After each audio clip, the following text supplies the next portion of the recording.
ইরাকে তখন মার্কিন নেতৃত্বাধীন বাহিনীর আক্রমণ চলছে। সেই সময় নিজেকে সরকারের কাছ থেকে নিজেকে গুটিয়ে নিয়েছিলেন ইরাকের সেই সময়ের শাসক সাদ্দাম হোসেন। তার শাসনকালের শেষ বছর ইরাকে কি হচ্ছিল তার কোনো ধারণাই ছিল না তার। ইরাককে রক্ষা করারও কোনো পরিকল্পনা তার ছিল না।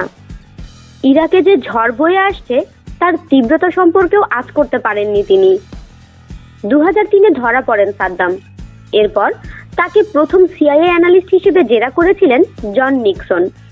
নিজের লেখা বই প্রকাশের আগে একটি সংবাদপত্রে লেখা নিবন্ধে একথা জানিয়েছেন নিক্সন। সাদ্দামের ফাঁসির পর 10 বছর কেটে গেছে, কিন্তু ইরাকের প্রাক্তন প্রেসিডেন্টের ভূত এখনো তাড়া করে বেড়াচ্ছে আমেরিকাকে।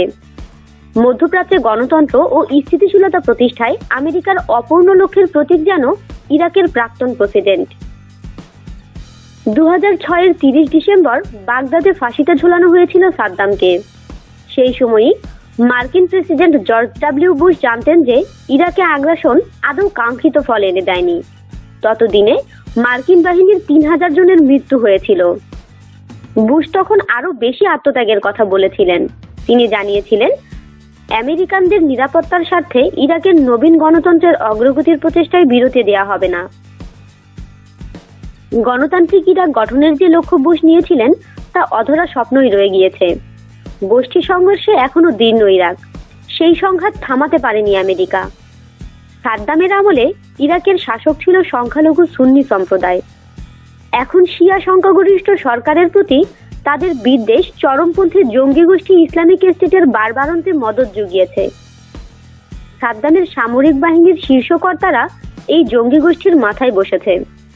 হিংস্র মৌলবাদী যোদ্ধাদের সঙ্গে লড়াইয়ে সে দেশের বাহিনীকে সাহায্য করতে এখনো ইরাকে রয়েছেন প্রায় 5000 মার্কিন সেনা। ইরাকি বাহিনী এখনো নিজের ক্ষমতায় আইএসের মোকাবেলায় অক্ষম।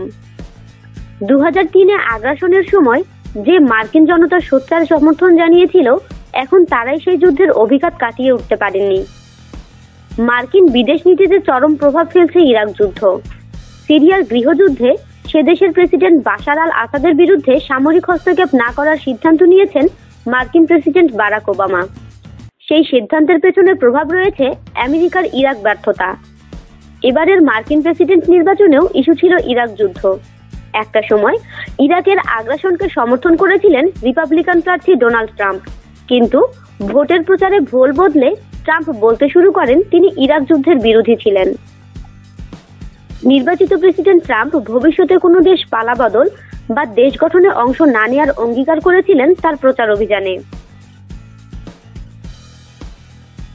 আমাদের সাথেই থাকুন আর সাবস্ক্রাইব করুন।